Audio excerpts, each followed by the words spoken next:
ইতিহাস যেন বারবার ফিরে আসে, শুধু বদলায় চরিত্র, বদলে যায় মঞ্চ।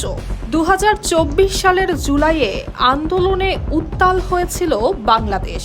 ঠিক 2 বছর পর একই জুলাইয়ে উত্তপ্ত ভারতের রাজধানী দিল্লি। রাজপথে হাজারো শিক্ষার্থী, চারিদিকে পুলিশ, ব্যারিকেড আর সংঘর্ষ। বাংলাদেশে জুলাই আন্দোলনের সূচনা হয়েছিল সরকারি চাকরিতে কোটা সংস্কারের দাবিকে কেন্দ্র করে, আর দিল্লিতে আন্দোলনের সূত্রপাত সরকারি চাকরিতে নিয়োগে অনিয়ম এবং বিশ্ববিদ্যালয়ের ভর্তি পরীক্ষার প্রশ্ন ফাঁসের অভিযোগকে ঘিরে।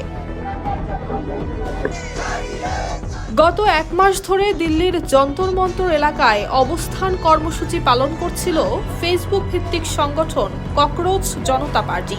20 জুলাই যন্তর মন্তর থেকে পার্লামেন্ট অভিমুখে সংসদ চলো কর্মসূচির ঘোষণা দেয় তারা।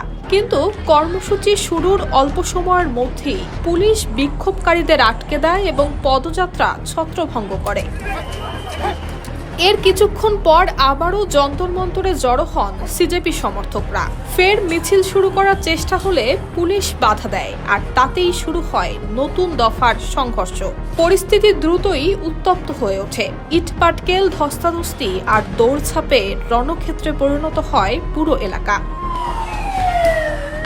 বাংলাদেশে জুলাই আন্দোলনের শুরুটা ছিল একটি নির্দিষ্ট দাবিকে ঘিরে, কিন্তু সময়ের সঙ্গে সঙ্গে সেই আন্দোলন ছড়িয়ে পড়েছিল আরও বিস্তৃত রাজনৈতিক দাবিতে। দিল্লির আন্দোলনেও অনেকে সেই মিল খুঁজে পাচ্ছেন। প্রশ্ন ফাঁস এবং নিয়োগ অনিয়মের অভিযোগ দিয়ে শুরু হওয়া বিক্ষোভ এখন কেবল শিক্ষামন্ত্রীর পদত্যাগের দাবিতে সীমাবদ্ধ নেই। সিজেপির প্রতিষ্ঠাতা অভিজিৎ দীপকে এরই মধ্যেই প্রধানমন্ত্রী নরেন্দ্র মোদীর পদত্যাগের দাবিও তুলেছেন। ফলে অনেকের প্রশ্ন, এটি কি আরও বড় রাজনৈতিক আন্দোলনের দিকে মোড় নিচ্ছে? তবে দুই দেশের রাজনৈতিক বাস্তবতা, সাংবিধানিক কাঠামো এবং পরিস্থিতি ভিন্ন।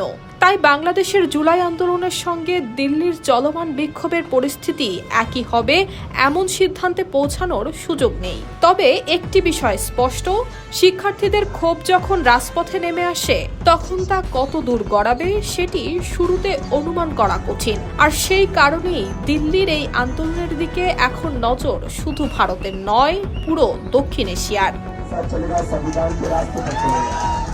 News desk, Bangladesh bulletin.